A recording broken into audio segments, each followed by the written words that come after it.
What is going on, guys? Welcome to Jerry Wayne Jones High School. I'm the principal, and I'm handing out the grades for the first test or for the week 6 test. And as you can see, nobody studied, so everybody failed. Let's go and get started. I know this is the first time I'm using a green screen. The background's kind of tacky. I did that kind of tongue-in-cheek. At the same time, I'm going to try and get some better backgrounds, and I'm going to work on making it a little more clear with my hair and just moving and that kind of stuff. I know it's not as clear as it can get, so we'll work on that moving forward. So let's get started, jump into the game. Andy Dalton, I'm going to go quarterback first. Guys, I'm leaning towards D, but it's a C minus, D plus, because it was bad, but I can put this into perspective. At the same time, that one interception the first interception was 100% pass interference. And that touchdown that Michael Gallup dropped in the end zone was what should have been an easy touchdown. So he could have had 2 touchdowns and 1 interception easily. At the same time, if I'm going to say that, I could also say that there was a couple other balls that probably should have been intercepted, at least 2 or 3, right? So it was pretty bad. I'm going to say probably a D, although I don't think he was the main contribution to why we lost the game. And that's going to move on to running back, where I'm giving the group in total just an F. Ezekiel Elliott was horrible, and the fact that he fumbled twice to start the game, that essentially lost us the game, right? We know we were really bad outside of that, but that kind of put us out of even having a chance. I mean, it was horrible. He's supposed to be the best player on the team right now. He's supposed to be the leader, and he's the one out there making the biggest, most boneheaded mistakes. At the same time, Tony Pollard, he wasn't great either, right? So I was just really disappointed with the running back group, and really for most of the season so far, they've just been very disappointing. Moving on to wide receiver, we have a group that's been pretty solid all year, right? And I say pretty solid. They've been really good all year. And yesterday, they were just kind of flat. I don't know how else to say it. They weren't great. And I said yesterday, it was Monday night. But Michael Gallup had a drop. He got missed on a throw where he probably would have had a touchdown as well, but he just didn't play well. CD Lamb had his worst game of his career, but it wasn't horrible. He was playing up against a good secondary, and so was Michael Gallup. Amari Cooper is definitely the one that stood out. He had a pretty good game, and arguably one of his better games this season, maybe his best game of the season. At the same time, the group was bad. I guess you could say C or D. It's probably a D. Amari Cooper might have moved it up to a C because he was really good. I don't think Dalton really did that group any favors, and neither did the offensive line. So, give him a C or D, whichever you want, and move forward. Tight end, I thought was a pretty good position. At the same time, did they affect the game? No. But Dalton Schultz had some nice catches, so I'm leaning towards like B with tight ends. I want to see more out of pass blocking, but I'm not going to blame tight ends. We're going to blame Kellen Moore and talk a little bit more about him towards the end of the video and the coaching staff and what they could have done better, which is virtually everything. So we'll put B for tight end. I'm cool with that because I remember Dalton Schultz having some nice plays for sure, and I don't remember him really screwing up. Offensive line, we're going to give a big, fat F. Brandon Knight was horrible. This was his worst game. Terrence Steele wasn't much better. Tyler Biadasz, I don't think was that bad. And at the same time, Connor Williams may have been our best offensive lineman after Zach Martin left the game due to injury. And that's pretty scary when Connor Williams is your best offensive lineman. At the same time, he's the only starter.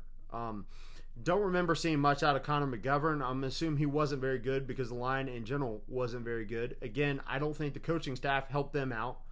But what can I really say good about what the offensive line did yesterday? Andy Dalton was constantly on his back, and we weren't able to run the ball against a team that's not that great at stopping the run. And also blocking on screens wasn't great either. So it was just a poor showing overall offensively. Now we'll move on to defense. Defensive end, I think DeMarcus Lawrence graded out is like very average, like 60-something, 70-something. And Everson Griffin about the same. But, so we were able to get a little pressure in the first quarter and that kind of stuff. But we just got beat with Kyler's legs. I don't know how much of that I can put on defensive end. But at the same time, what can I say that they really did well? Besides a couple times they did get after the quarterback. I do remember Aldon Smith making a couple nice plays in the first quarter. But guys, I part of me mentally tuned out from even watching the defense in the second half. It was just bad. I'm leaning towards, again, C or D with defensive end. And defensive tackle, we're definitely going to give a D because Antoine Woods and Dontari Poe actually graded like in the 60s. Neville Gallimore was horrible. He's getting pushed way back into the linebacker core. And the highest rated player on the defense was Justin Hamilton, who I didn't know was active yesterday. I guess he's active now that Tristan Hill's out for the year. And he graded out pretty decent, guys. He only played 19 snaps, but apparently he was really good against the run. So is that something we can look forward to in the future, seeing a little more Justin Hamilton? Maybe guys like him will step up and earn some playing time. And there's definitely playing time available at defensive tackle. Tyron Crawford was absolutely horrible. So he definitely brings their grade down. If you want to give defensive tackle an F, then go ahead. I get it. But at the same time, the talent just isn't there. So what do you really expect out of them?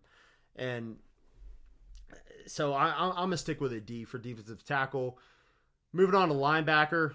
Man, that was ugly too. I'm going to give linebacker... I'm wanting to say a D, but it could very well be an F.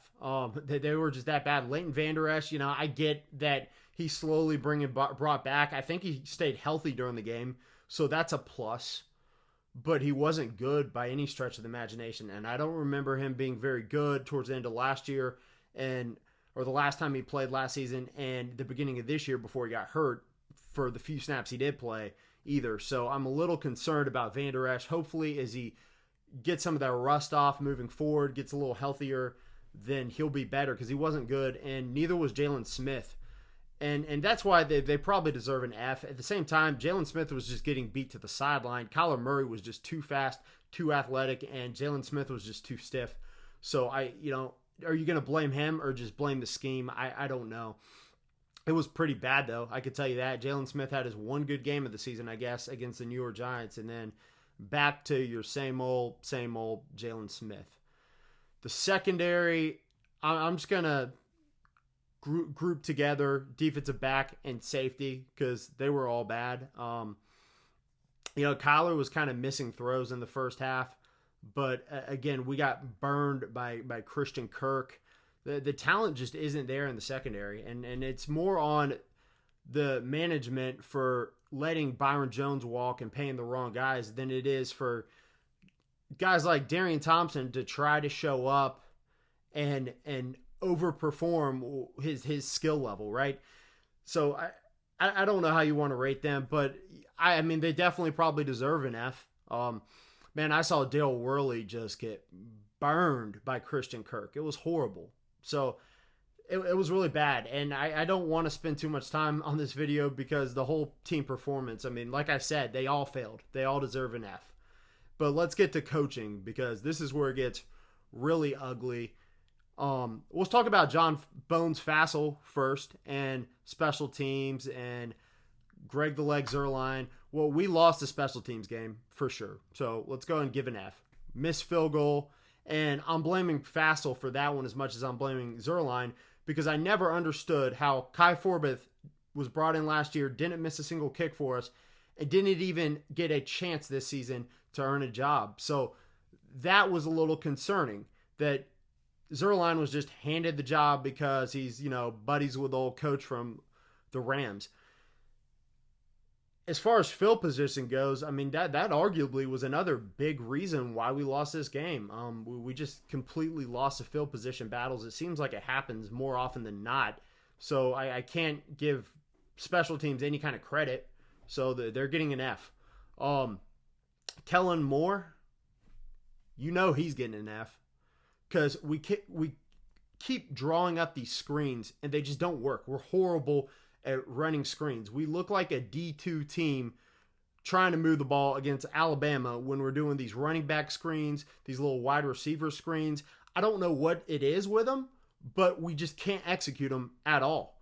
And I think we need to do a better job of mixing in other stuff, some misdirection, some, what am I trying to say? It's just pre-snap motion, right?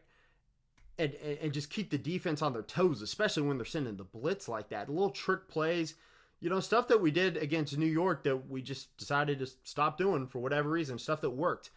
We saw a little bit of the Ezekiel Elliott and Tony Pollard on the field at the same time last week. We didn't see any of that this week.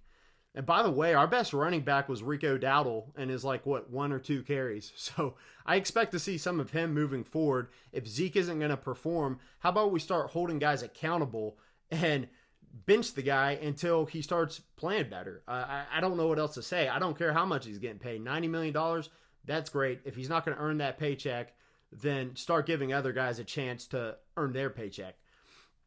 Now I'll talk a little more about Mike Nolan. Going into the season, I tried to hype it up a little bit. I thought maybe he had some talent to work with. I thought maybe a complex scheme would be good moving on from Marinelli and kind of the simple cover 2, bend, don't break. But guys, it's infinitely worse this year. And part of it is because of what you're dealing with. You just don't have talent at defensive tackle now, or the depth we did. And Byron Jones isn't there anymore. And I get that. And Jeff Heath isn't there. At the same time, that it's just not working out. And when you have the players start coming after the coaches, saying that they're not teaching you anything, that kind of thing, halfway through the first season with a new coach, it's scary. I mean, that tells you everything you need to know. I think there was some stat about giving up like 14 passing touchdowns, 11 rushing touchdowns in 6 weeks, something like that. And the last coach to do it was the 2005 49ers, Mike Nolan. So what does that tell you? Mike Nolan sucks. He deserves an F. I don't think he sucks as a person. I'm not going after him. He's not a good football coach. I'll put it that way. Mike McCarthy, man, this one all falls on you. What are you doing to make the team better? What are you bringing to the table? I'm not seeing anything. Aren't you supposed to be a quarterback whisperer? Well, Dak was the same old Dak he's always been lately, which is good. But Andy Dalton sucked. So are you really doing anything to make them better? I don't see it. Jason Garrett, at this point, in my eyes, may have been the better coach. I know Jeff Kavanaugh disagreed with that, but I'm just not seeing it, guys. When you got players talking out against the coaching like this, it tells me the coaching staff is not bringing anything to the table. I don't remember players ever talking about Jason Garrett like that, even when it got really bad, like the end of last year. I just don't remember it getting that ugly. So I'm giving Mike McCarthy an F. The whole coaching staff gets an F. Some positions definitely get some Fs. And maybe I went too easy on some positions. Maybe I went too hard on a couple. But let me know in the comments. And let me know what you think about the green screen. Guys, this isn't a background I'm going to be using very often. I can tell you that. I know it's a corny looking background. I did it on purpose. I'll have some cool ones. And I'll try and make it a little more clear moving forward. Do me a big favor and subscribe for some more daily Dallas Cowboys content. Hopefully we won't suck this much moving forward. But I don't feel confident saying that to you, right? Doesn't feel great. If anybody's curious about my shirt, if you watch my channel, I don't talk about politics at all. And I keep it that way. I talk about football. However, my dad is running for city council in Frisco, Texas, a place he's lived for a majority of my life. And a place that's grown abundantly while he's been there. And he's kind of seen the city grow. And Dad is very passionate about the city of Frisco. He's passionate about the people of Frisco. And that's why I feel very strongly about supporting him. He's a man that I love and respect. And I know he never wanted to really be a politician. He cares about the city of Frisco. So I feel very confident saying that. But that's going to do it for today, guys. Thanks for watching. Leave your comments below. Don't forget to subscribe again. And I'm out. Peace!